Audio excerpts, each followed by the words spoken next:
욥기 1장 우리 1절부터 12절까지 말씀입니다. 우리 천천히 같이 읽도록 할까요? 우리 같이 읽겠습니다. 우스 땅에 욥이라 불리는 사람이 있었는데 그 사람은 온전하고 정직하여 하나님을 경외하며 악에서 떠난 자더라. 그에게 아들 7과 딸 3이 태어나니라. 그의 소유물은 양이 7,000마리요 낙타가 3,000마리요 소가 500결이요 암나귀가 500마리이며 종도 많이 있었으니 이 사람은 동방 사람 중에 가장 훌륭한 자라. 그의 아들들이 자기 생일에 각각 자기의 집에서 잔치를 베풀고 그의 누이 3명도 청하여 함께 먹고 마시더라. 그들이 차례대로 잔치를 끝내면 욥이 그들을 불러다가 성결하게 하되 아침에 일어나서 그들의 명수대로 번제를 드렸으니 이는 욥이 말하기를 혹시 내 아들들이 죄를 범하여 마음으로 하나님을 욕되게 하였을까 함이라. 욥의 행위가 항상 이러하였더라. 하루는 하나님의 아들들이 와서 여호와 앞에 섰고 사탄도 그들 가운데에 온지라. 여호와께서 사탄에게 이르시되 내가 어디서 왔느냐. 사탄이 여호와께 대답하여 이르되 땅을 두루 돌아 여기저기 다녀왔나이다. 여호와께서 사탄에게 이르시되 내가 내 종 욥을 주하여 보았느냐. 그와 같이 온전하고 정직하여 하나님을 경외하며 악에서 떠난 자는 세상에 없느니라. 사탄이 여호와께 대답하여 이르되 욥이 어찌 까닭 없이 하나님을 경외하리이까. 주께서 그의 집과 그의 모든 소유물을 울타리로 두르심 때문이 아니니이까. 주께서 그의 손으로 하는 바를 복되게 하사 그의 소유물이 땅에 넘치게 하셨음이니이다. 이제 주의 손을 펴서 그의 모든 소유물을 치소서. 그리하시면 틀림없이 주를 향하여 욕하지 않겠나이까. 여호와께서 사탄에게 이르시되 내가 그의 소유물을 다 내 손에 맡기노라. 다만 그의 몸에는 내 손을 대지 말지니라. 사탄이 곧 여호와 앞에서 물러가니라. 아멘. 그리스도인들은 고난이 유익이라는 말을 잘 알고 있지요. 이건 말씀 가운데 진리이고 정답입니다. 문제는 그 답을 얻어낼 우리가 실력이 있는지가 중요하지요. 각자의 삶 가운데 고난이 왔을 때 그게 과연 고난 속에 있으면서도 그것이 우리에게 유익한 것이다 말할 수 있는 그런 실력이 있느냐가 중요한 거지요. 시험에 비유해 보면 우리 인생은 사지선다형이 아닙니다. 어떻게 보면 주관식이지요. 그래서 문제를 풀어가는 과정들이 참 중요합니다. 여기에서 과정을 무시하고 앵무새처럼 답만 외우는 잘못을 범할 위험도 있지만 동시에 과정을 중시하다 답을 잃어버리는 그리고 정확하게 이해하지 못하는 위험성도 있습니다. 그래서 우리가 과정도 중요하지만 정답으로 나가는 그 답도 굉장히 중요한 거지요. 자, 어느 책에 이런 내용이 있습니다. 이게 이야기를 만들어 놓은 건데 진짜 그런 건 아니고요. 미국에 있는 매우 호화로운 고급 호텔급 양로원들 중에 한 곳이 있었답니다. 지금 우리나라도 이제 이 실버타운이라고 해서 굉장히 고가의 실버타운도 있고 하지요. 근데 이곳은 특별하게 양로원에 살 수 있는 조건이 있는데 건강해야 한답니다. 그게 조건이에요. 그래서 그곳에 지내는 한 노인 부부가 방에서 나와서 산책하고 사람들과 즐겁게 막 떠들고 또 즐겁게 놀고 난 다음에 집에 딱 방에 들어오면 그 다음부터 아이고 허리야, 아이고 다리야 하면서 밤새 끙끙끙 앓다가 밖에 나가면 또 그냥 뭐 산책하고 사람들하고 좋게 지내고 방에 들어오면 아이고 하면서 또 허리야 아파 하면서 이렇게 눕더라는 거지요. 이 이야기를 얘기하면서 이 저자가 이것이 오늘날 교회가 아닌가 묻고 있어요. 교회 안에 있는 사람들이 다 멀쩡하고 괜찮아 보여요.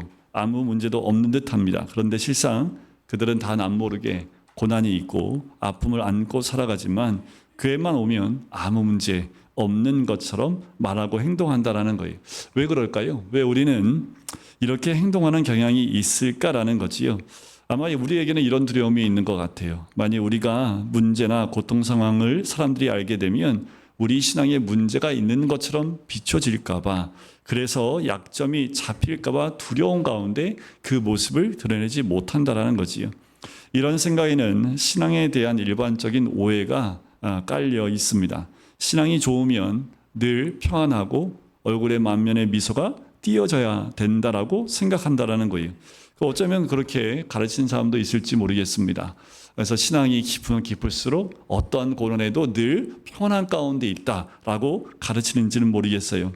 정말 그럴까요? 언제나 미소를 띠는 사람들을 보면 여러분들 어떠세요? 좀 거리감이 있지 않으세요? 힘들고 나는 고통스러운데 그 사람을 보면 더 고통스러운 거지요. 자, 고난은 신앙에 문제가 있다는 증거일까요? 여러분들 어떻습니까? 고난은 우리 신앙에 문제가 있다라는 하나의 증표가 되겠습니까? 이것은 욥의 친구들이 초지일관 욥을 몰아세웠던 거예요. 이런 고난이 있는 이유는 넌 이렇기 때문이야 라고 그 증거를 들이대려고 한다라는 거지요. 고난의 문제에 대하여 우리가 가진 생각이 이런 것이라면 그 누구도 교회에서 자신의 고난이나 아픔의 문제를 드러내고 얘기할 수 없겠지요. 어쩌면 고난이 더 고통스러울지 모르겠습니다. 고난이 유일한 고난에 대한 성경적인 관점을 가지지 못하면 다 그렇게 드러낼 수 없는 상황 가운데 가요. 정말 나쁜 신학은요, 신자의 고난을 더 고통스럽게 합니다. 그래서 우리에게는 바른 진리가 필요하지요. 고난은요, 단순한 문제가 아닙니다. 신자는 이 땅에서 겪는 고난이 더 복잡하지요. 고난에 몇 가지 종류가 있습니다. 그 종류를 좀 먼저 알려드리도록 할게요. 일반적으로 모든 인간은 다 고난 가운데, 보편적인 고난 가운데 있습니다. 우리는 에덴 동산에 살지 못하지요. 원래 창조되었을 때 에덴 동산에 살았던 아담과 하와는 이런 고난이 없었습니다. 그런데 아담과 하와가 범죄하고 에덴 동산에서 쫓겨났을 때, 그때 하나님이 아담과 하와에게 각각 이런 징계를 주시지요. 아담에게는 땅이 가시와 엉겅퀴를 낼 것이고 얼굴에는 땀이 흐를 것이라 라고 얘기를 해요. 또 하와에게는 어떻게 얘기합니까? 임신의 고통을 더하게 하고 수고하고 자식을 낳을 것이며 남편을 원하지만 남편의 다스림을 받을 것이다 라는 거예요. 그 말즉슨 뭐예요? 삶 자체가 뭐예요? 고통이 될 것이다 라는 말씀이지요. 가장 행복해야 될 부부관계조차도 고통스러운 과정이 될 것이다 라고 말씀하신 거예요. 이것은 죄로 말미암아 하나님과의 정상적인 관계가 깨진 결과이지요. 그래서 사는 것 자체가 고통스럽고 수고로운 일이 되었습니다. 피할 수 없는 질병, 몸에 노쇠함 등이 더해지지요. 이것은 우리 불신자나 신자들이나 구별하지 않고 모든 아담의 후손에게 주어진 보편적인 고난이라고 볼 수 있습니다. 두 번째 고난은 내가 잘못해서 오는 고난이에요. 당연한 거 아닙니까? 내가 뭔가 잘못했어요. 몸 관리를 잘못했어요. 그러면 당연히 어떻게 돼요? 아프지요. 자세가 틀어졌어요. 그럼 허리가 아파요. 고개를 계속 숙이고 있으면 거북목이 돼요. 그건 다 뭐예요? 은혜를 못 받아서 그렇게 된 거예요? 아니지요. 우리의 삶에 뭔가 잘못된 것 때문에 나타나는 고난이 있을 수 있다는 거예요. 그래서 베드로가 이렇게 얘기해요. 죄가 있어 매를 맞고 참으면 무슨 칭찬이 있겠느냐라는 거지요. 이 고난은 내 잘못으로 초래된 고난이기에 칭찬할 것이 없다라는 거예요. 자기 잘못으로 초래된 고난을 복음 때문에 받는 고난으로 여기지 말아야 한다라는 거예요. 이게 참 우리가 그리스도인들이 말을 참 잘한다는 게 있는 거예요. 자꾸 포장을 하려고 한다라는 거지요. 내 잘못으로 인한 고난을 내가 인정하고 회개하고 돌이켜야 되는데 그것마저도 내 잘못에 의한 고난이 아닌 것처럼 만든다라는 거지요. 한국교회가 사회로부터 받는 손가락질과 지탄은 안 믿는 사람이 괜히 하는 게 아닙니다. 상당 부분 우리 목사들과 교인들의 잘못에서 초래된 것이지요. 이 고난은 칭찬받을 고난이 아니지요. 그러나 이런 고난도 하나님께서는 그냥 징계로만 끝나지 않고 이 고난을 통해서도 또 하나님의 거룩하신 이름과 영예를 위하여 장차 영광으로 바꾸시는 하나님의 은혜가 있기는 합니다. 하지만 나의 잘못된 선택들, 죄 짓는 잘못된 선택으로 인해서 오는 고난들은 벗어날 수 없겠지요. 세 번째, 부당하게 당하는 고난도 있습니다. 베드로전서 2장 19절에 보면 이렇게 나와요. 부당하게 고난을 받아도 하나님을 생각함으로 슬픔을 참으면 이는 아름다우나라고 합니다. 자, 아무 이유 없이 단지 그리스도인이라는 이유로 세상으로부터 받게 되는 적대감으로 인한 고난입니다. 여러분들 우리 사회에서는 많이 경험하지 못하는 것이지만 실제로 사회생활 하다 보면 이런 것을 많이 경험하게 돼요. 그런 고백들을 많이 봅니다. 또 전에 알고 있었던 한 집사님도 너를 보니까 야 진짜 믿음이 있는 것 같긴 한데 대부분은 그렇지 않더라. 뭐 교회 중직이라고 얘기하는데 오히려 교회 안 다닌다고 얘기하는 게 더 낫겠어 라는 그 말을 듣는 사람도 있습니다. 그거는 어쩔 수 없어요. 당연한 잘못된 모습이니까. 그런데 어느 단체에 들어가면, 어느 사회에 들어가면 예수 믿는 것 자체를 불편하게 생각하는 사람들이 있다라는 겁니다. 요즘 사회가 그렇게 바뀌었어요. 선생님들이 책상 위에 성경책을 꽂아놓는 것도 책망받을 짓이라는. 네, 그래서 선생님들 책상 위에는요 성경책도 못 꽂아놓습니다. 그럴 정도로 세상이 바뀌었어요.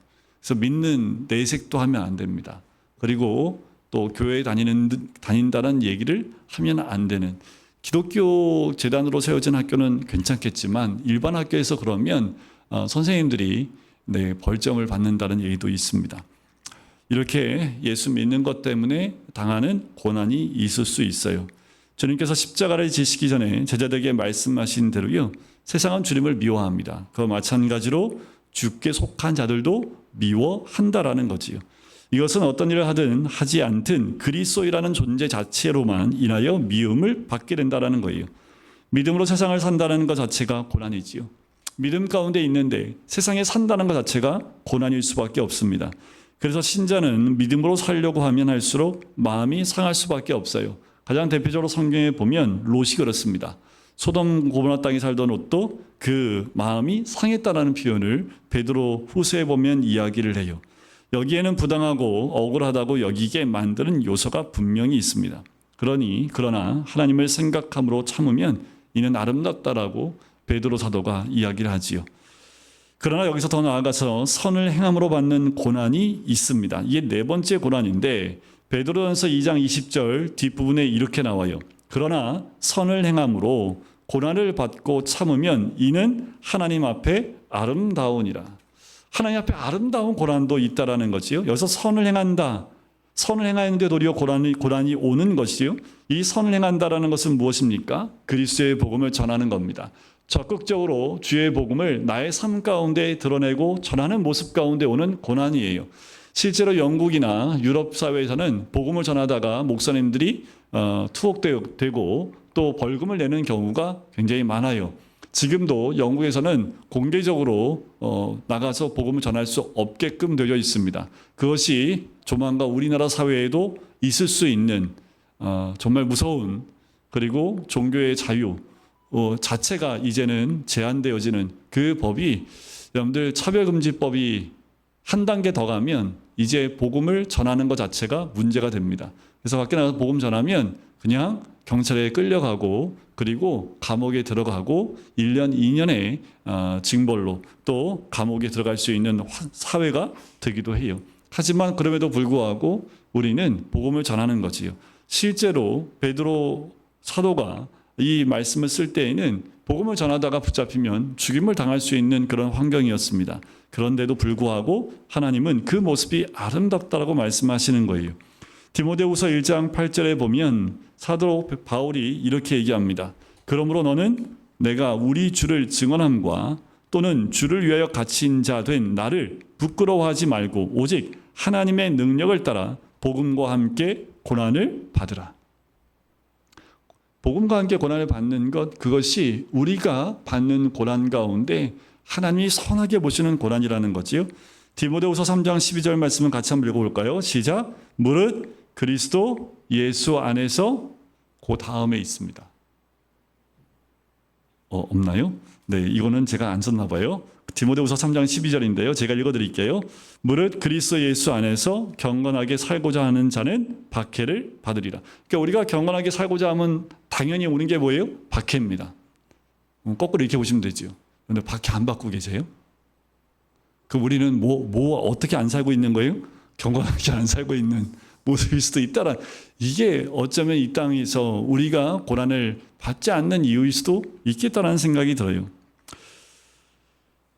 그러나 성경은 이런 사람들은 고난이 올 때 기뻐해야 된다라고 얘기를 해요. 그래서 그러나 의를 위하여 고난을 받으면 복이 있는 자니라고 말씀하지요. 그리고 마태복음 5장 10절부터 12절입니다. 그래서 같이 한번 읽어볼까요? 시작. 의를 위하여 박해를 받는 자는 복이 있나니 천국이 그들의 것입니다. 나로 말미암아 너희를 욕하고 박해하고 거짓으로 너희를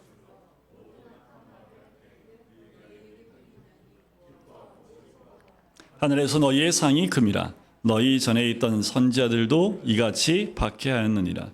하지만 이 고난만큼은 피할 수 있지 않을까 생각할 수도 있습니다. 적당히 믿음을 타협하면서 예수를 믿으면 당연히 피할 수 있습니다. 만일 그런 의도를 가지고 타협하면서 살아간다면 그 믿음은 연약한 믿음이 아니라 어쩌면 거짓 믿음일 수 있다라는 거예요. 여러분, 우리는 믿음을 숨기는 사람들이 아닙니다. 그리고 예수님을 숨기며 사는 사람들 아니에요.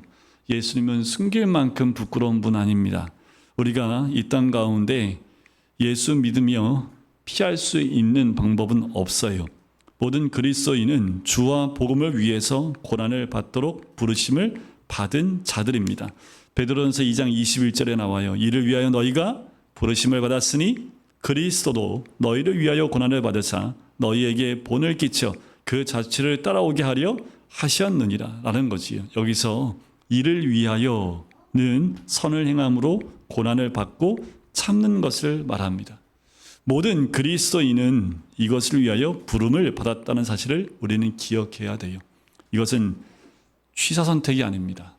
예수를 믿고 복음 가운데 간다면 이 고난은 결코 우리가 벗어날 수 없는 고난이라는 거예요. 여러분들, 우리가 다시 한번 우리의 신앙을 고난으로 점검해 보시길 주의 이름으로 간절히 축원드립니다. 정말 나는 복음 가운데 살고 있는 건 맞는지, 과연 내가 받고 있는 고난은 일반 사람들이 받는 고난과 같은 고난인지, 아니면 내가 죄를 통해서 내가 잘못한 것을 통해서 받고 있는 고난인지, 아니면 정말 내가 복음 때문에 그리스도인으로서 이 땅 가운데 복음을 전하다 받는 고난인지를 우리가 한번 점검해 보실 필요가 있습니다.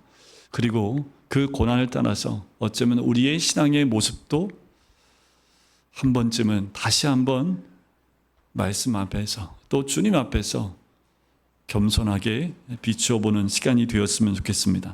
오늘 이 몇 가지 고난 외에요, 성경에서 말하는 또 다른 차원의 고난이 있습니다. 이건 차원이 굉장히 높은 5번째 고난이라고 보시면 돼요. 이게 욥의 고난입니다. 욥의 고난을 어떻게 설명할 수 있습니까? 욥의 친구들이 욥에게 한 말의 요지가 무엇인지 보면, 근데 우리가 잘 알고 있는 것처럼 욥의 친구들은 계속해서 욥의 잘못을 들추어내려고 해요. 자, 이게 뭐냐 하면 고난을 율법적 관점으로 해석을 하려 하기 때문에 그래요. 딱 이 사람들은 딱 고정되어 있는 거지요. 욥이 고난을 당하는 것은 원인이 있다라는 거예요. 그래서 원인을 찾고 싶어 했던 거지요. 이런 그들의 태도는 욥의 상처의 고통을 더해주기만 했습니다. 그래서 하나님은 욥기의 뒷부분에서 친구들을 책망을 하시지요. 우리는 욥이나 그 친구들과 달리 1장과 2장의 말씀을 통해서 욥에게 고난이 찾아온 이유를 우리는 알 수 있어요. 하지만 욥이나 그 친구들은 천상에서 하나님과 사탄의 대화를 이들은 듣지를 못했기 때문에 욥의 고난이 뭔지를 몰랐던 거지요. 욥의 고난은 한마디로 하나님께서 사탄에게 욥의 그 신앙을 칭찬했기 때문에 발생한 고난이었습니다. 말씀을 준비하면서 우리한테도 이런 고난이 오면 어떨까요? 하나님, 우리 칭찬을 하지 마시지, 이러실까요? 칭찬을 괜히 하셔가지고 욥이 왜 이렇게 고난을 당하나. 그런데 말씀을 제가 준비하면서 우리에게도 하나님이 칭찬받을 만한 그런 신앙과 믿음이 있다면, 여러분들, 이런 욥이 받는 고난도 이길 수 있는 신앙이기 때문에 하나님이 칭찬하는 믿음이 됐다라는 거지요. 하나님께서 사탄에게 욥을 자랑합니다. 오늘 8절인데요. 여호와께서 사탄에게 이르시되 내가 내 종 욥을 주의하여 보았느냐라는 거예요. 그와 같이 온전하고 정직하여 하나님을 경외하며 악에서 떠난 자는 세상에 없느니라. 어느 누구와도 비교할 수 없을 만큼 그의 믿음이 이렇게 좋은 거 너 봤냐? 오죽하면 하나님이 사탄에게 이렇게 욥을 칭찬하시겠습니까? 사탄이 먼저 말을 꺼낸 것도 아니지요. 사탄이 대답을 합니다. 하나님 하면서 대답하는 거지요. 욥이 어찌 까닭 없이 하나님을 경외하리이까? 주께서 그와 그의 집과 그 모든 소유물을 울타리로 두르심 때문이 아니니까. 주께서 그의 손으로 하는 바를 복되게 하사 그의 소유물이 땅에 넘치게 하셨음이니이다. 이제 주의 손을 펴서 그의 모든 소유물을 치소서. 그리하시면 틀림없이 주를 향하여 욕하지 않겠나이까.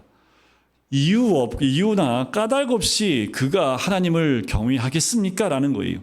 하나님을 섬기는 그 믿음은 없다라는 거예요. 목적 없이. 다 목적이 있고 이유가 있으니까 하나님을 섬기는 것이지. 사탄의 말이지요. 사탄의 신학은요, 사탄 신학이에요. 이건 번연 신학입니다. 다 이유가 있으니까 믿는 거지. 사람들이 왜 교회 나와요? 다 이유가 있는 거예요. 다 자기가 원하는 것들이 있으니까 교회 나오지, 원하는 거 없이 교회 나온 사람이 없다라는 거예요. 다 세상에서 잘 되고 축복 받으려고 믿는다라는 거예요. 사탄이 이렇게 지금 얘기하고 있는 거예요. 제가 한 말 아닙니다. 사탄이 얘기하는 거예요. 욥이 괜히 믿겠습니까? 욥이 하나님이 울타리 쳐서 다 보호하시고 뭐 걔가 하는 죄송합니다. 욥이 하는 모든 일이 다 잘 되는데 욥이 하나님을 안 믿을 수 있겠어요? 믿지요, 당연히. 하나님께서 그래서 사탄에게 제안을 하지요. 이렇게 얘기하십니다. 내가 그의 소유물을 다 네 손에 맡기노라. 다만 그의 몸에는 내 손을 대지 말지니라. 사탄이 아싸 하고 여호와 앞을 물러가지요. 그래서 어떤 일이 벌어져요?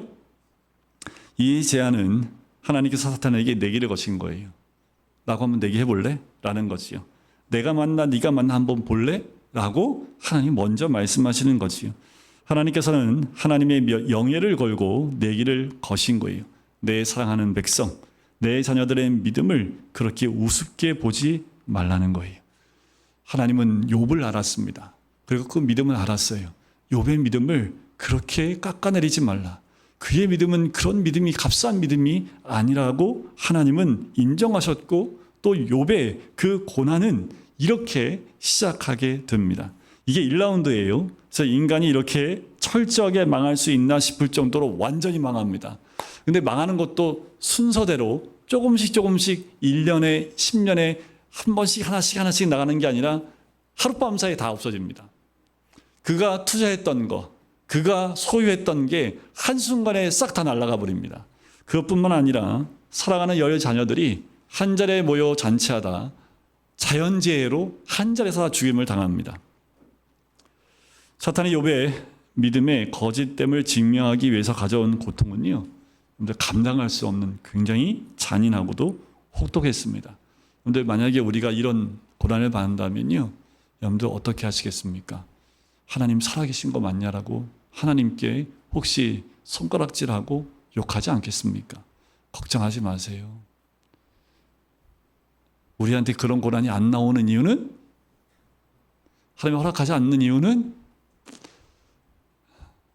또 이걸 받으시고 또 아멘 하시면 안 돼요. 이건 우리의 믿음과 우리의 신앙은 욥과 같은 믿음, 욥과 같은 신앙 가운데 가야지요.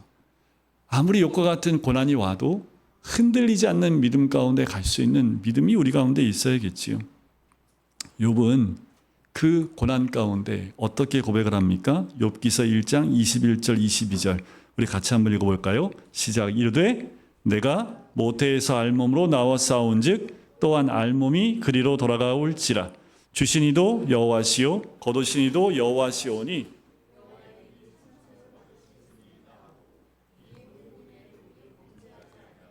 하나님을 향하여 원망하지 아니하니라.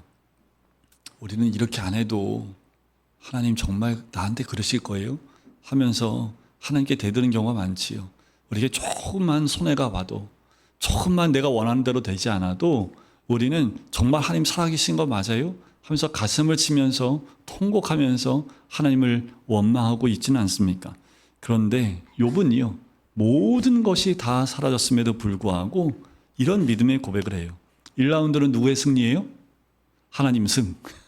사탄은 어떤 말도 하지 못합니다.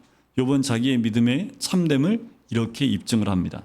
그런데 이제 2라운드로 넘어갑니다. 사탄이 다시 한번 얘기를 해요. 사탄이 여호와께 대답하여 이르되, 욥기서 2장 4절과 5절에 보면 이렇게 얘기합니다.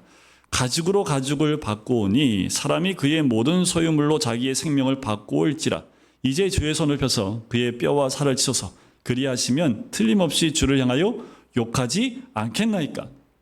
소유만 건드려서는 소용없고 결국 그 사람의 건강을 빼앗아 버리면 믿음을 배반할 것입니다 라고 얘기를 해요. 하나님께서 이것도 오케이 받습니다. 그래서 욥기서 2장 6절에 보면 여호와께서 사탄에게 이 얘기합니다. 내가 그를 내 손에 맡기노라. 다만 뭐만 해하지 말라? 그 생명에는 손대지 말라는 거지요.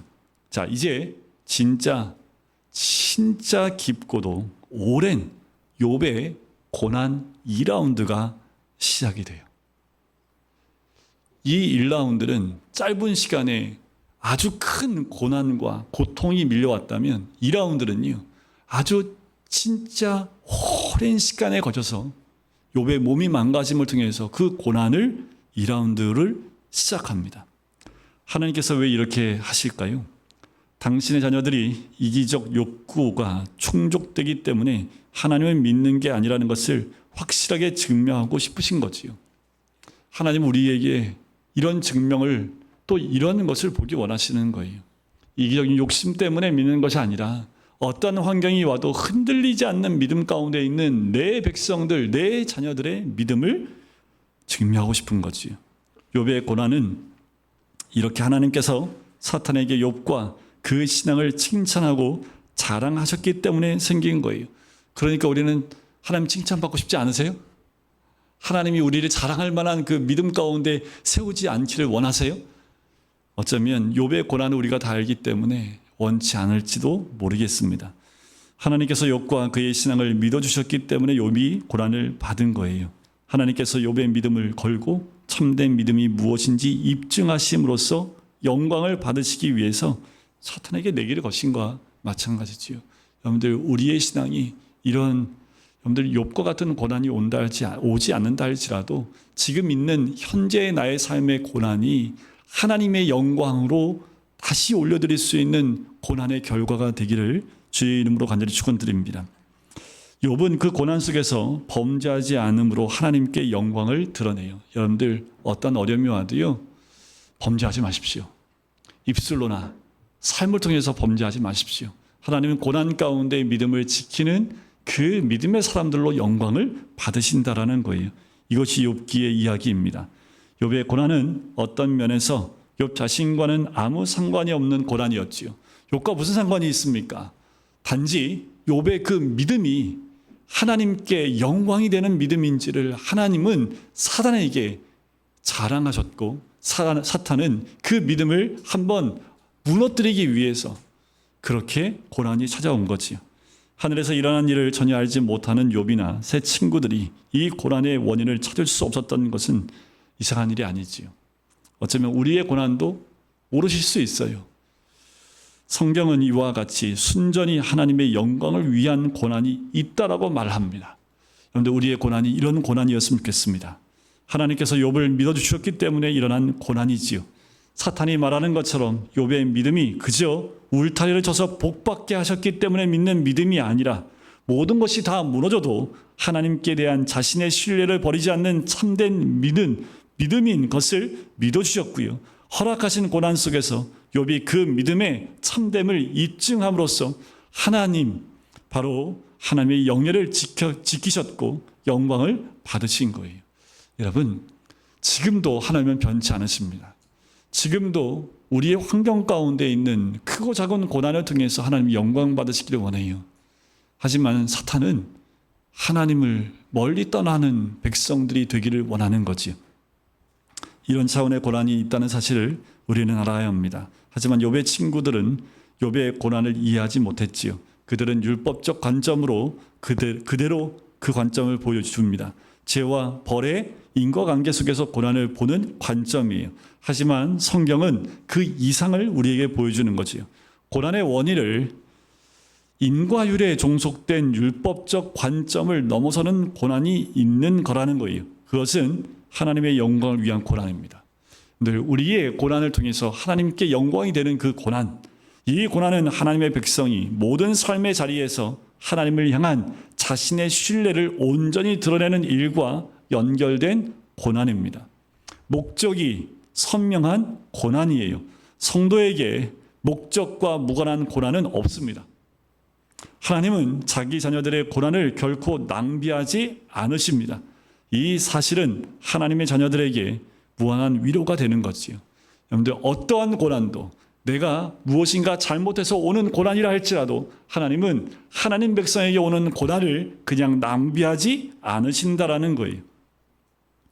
하나님께서 욥기를 통해서 기독교 신앙의 본질에 관하여 주시는 중요한 핵심이 있습니다. 참된 신앙은 사탄이 말하는 것처럼 하나님께서 우리의 집과 소유물을 울타여 두르시기 때문에 믿는 신앙이 아니라는 거예요. 참된 신앙은 까닭 없이 믿는 겁니다.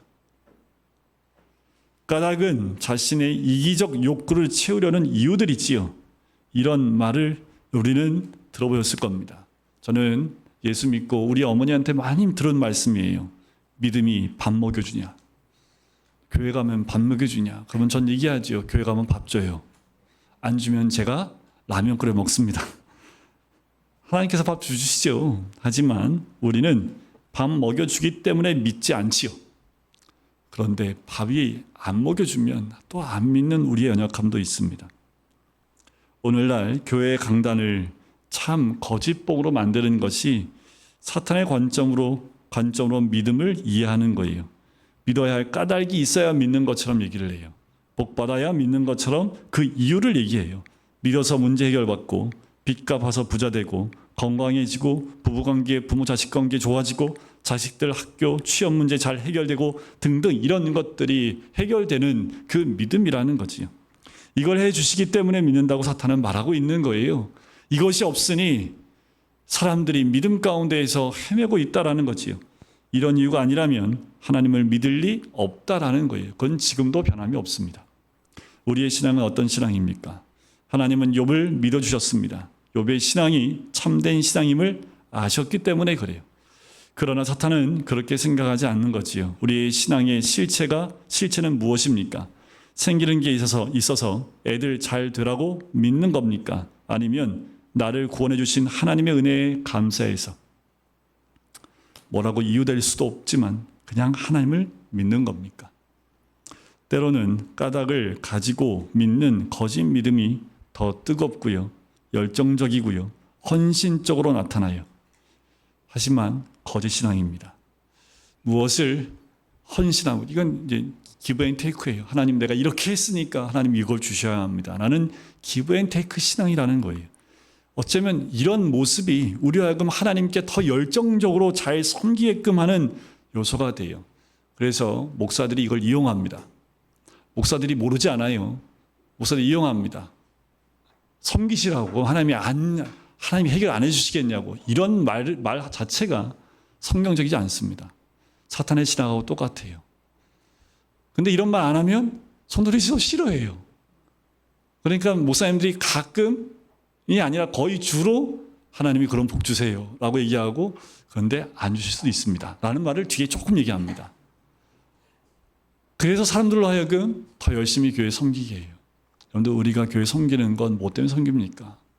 하나님이 우리를 구원하신 그 은혜가 얼마나 감사한지, 내가 하나님을 사랑하는 것만큼 또 주님이 나를 위해 십자가에 죽으시고 목숨을 다하시고 죽으심으로 우리를 구원하신 그 은혜에 감사로 섬기는 거지요.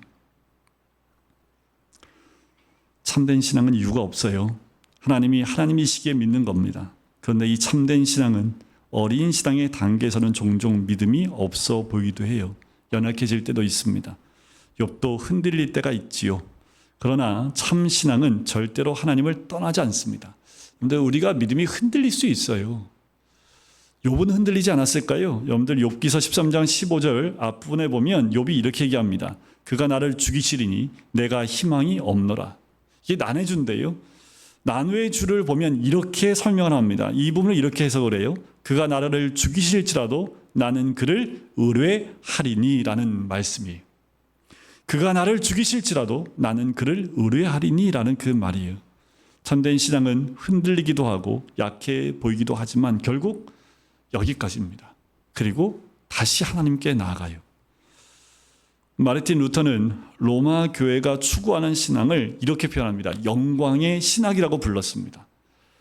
그것은 십자가 없는 신앙이었고요. 고난은 더 나은 자리로 상승하는 필요악에 불과한 것이며 각 개인이 열심히 노력해서 점점 더 하나님께 상승해가는 움직임이 신앙의 길이다라고 가르친 거예요.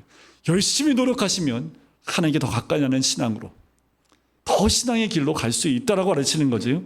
고난, 십자가, 약함, 어리석음은 그들에겐 원치 않는 것들이었습니다. 영광, 강함, 승리만을 선호하고 추구하는 거지요. 지금 이 사회에 있는 모든 그리스도인이라고 얘기하면 어폐가 있지요. 많은 교회들이 영광을 얘기합니다. 강함을 얘기해요. 승리를 얘기합니다. 하지만 고난과 십자가와 약함은 어느새 잊어버리고 말았어요. 우리는 이겨야 된다는 얘기만 나와요. 승리해야 된다만 얘기를 해요. 하지만 예수님처럼 십자가를 짐으로 죽음으로 승리할 수 있다는 얘기를 안 해요. 고난을 통해서 승리케 하시는 하나님은 얘기하지 않는다는 거지요. 이 나쁜 신학은 욥의 세 친구가 한 것처럼 고난 가운데 있는 사람을 더 고통스럽게 해요. 승리, 영광, 강함만 얘기하면 그렇지 않은 사람들은 그 안에서 견딜 수가 없는 거지요. 영광의 신학은 중세의 번영신학이었습니다. 번영신학은 무엇입니까?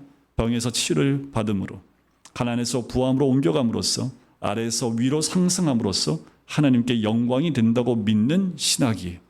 잘됨으로 하나님께 영광 되어진다는 신학이에요. 성경에는 없어요, 그런 거.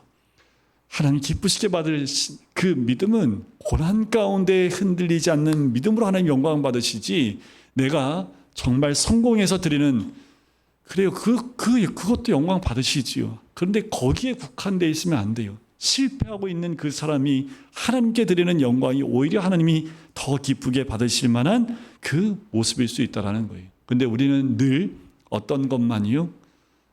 영광받은 모습 가운데 하나님의 이름을 높여드리는 모습만을 상상하고 그 모습만을 여러분들 앞에 보여주면서 이것이 하나님의 기쁨이고 이것이 하나님께 영광받는 모습입니다 라고만 얘기한다라는 거예요. 그렇지 않습니다. 심지어 예수님께서 우리를 위해 모든 질병과 고난까지도 다 감당하셨기 때문에 이제 우리에게는 더 이상 받을 질병이나 고난이 없다고까지 얘기하는 그런 번영신학도 있어요. 이런 나쁜 신학은 우리의 믿음을 무너뜨리는 역할을 해요. 이런 신학은 결국 사탄이 하나님께 말한 바 까닭없이 믿겠습니까? 라는 그 말과 같은 거지요. 우리의 잘못 때문에 빚어진 고난이든 하나님의 영광을 위한 고난이든 신자가 당하는 고난에는 헛된 것이 전혀 없습니다. 연약하여 십자가에 달려 죽으신 그리스도의 복음은 고난과 약함, 실패와 고통의 의미를 바꾸었습니다. 신자들에게는 고난과 약함, 실패와 고통은 더 이상 문제거리로만 인식되는 게 아니라 하나님께서 하나님의 영광을 드러내시는 방편이고 또한 우리의 믿음의 연단을 위한 거룩한 도구가 되는 거예요. 모든 고난은 결국 우리의 믿음을 연단하는 풀무가 돼요. 하나님은 우리 믿음의 참됨을 증명하시며 영광을 받으십니다. 단지 고난의 한가운데 있을 때 우리는 잘 몰라요. 하나님이 고난을 왜 주시는지 몰라요. 이때 작동되는 게 뭐냐면 믿음입니다. 이때 믿음이 우리 삶 가운데, 우리의 마음 가운데 일하기 시작해요. 알기 때문이 아니라 모르는 가운데, 아니 모르기 때문에 믿음이 작동하는 거예요.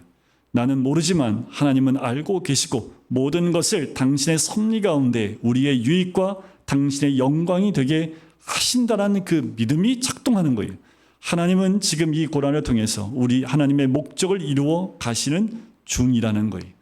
만일 우리의 인생의 목적이 하나님을 영원롭게 하고 그분을 영원토록 즐거워하는 것이 맞다면 걱정하지 마세요. 고난 속에 있어도 괜찮아요. 이런 목적이 뚜렷하면 어떤 고난이어도 그 고난을 통해서 하나님 영광 받으신다라는 거지. 만약 우리의 인생의 목적이 하나님의 목적과 동일하다면 우리는 삶에서 무슨 일을 만나든 겁낼 것이 없고 담대함으로 하나님의 뜻을 이루어 주옵시고 영광을 받으시옵소서라고 기도할 수 있는 거예요. 그리고 능히 그 고난을 감당할 것입니다. 이런 복된 은혜를 경험하는 자리로 우리를 데려가시길 구하는 거지요. 여러분, 고난을 두려워하지 마십시오. 고난 안에 들어가 있어도 그것을 부끄러워하거나 또는 그것을 통해서 우리의 믿음이 흔들리지 마십시오. 우리의 믿음이 주님 앞에 상달되어질 때, 여러분들, 우리는 또 욥이 갑절의 복을 받았다라는 여기에 또 포커스가 되니까, 아니요, 그 복은 하나님이 주시든 안 주시든 문제가 안 되는 거예요. 우리는 하나님의 영광 가운데, 주의 믿음 가운데 세워지는 하나님의 사람이 되시기를. 그래서 여러분들, 기도를 멈추지 않고 어떤 고난에도 그 기도 가운데 주의 도우심을 구하고 흔들리지 않도록 믿음 가운데 나가게 해달라는 그 고백이 우리의 고백이 되시기를 주님의 이름으로 간절히 축원드립니다. 우리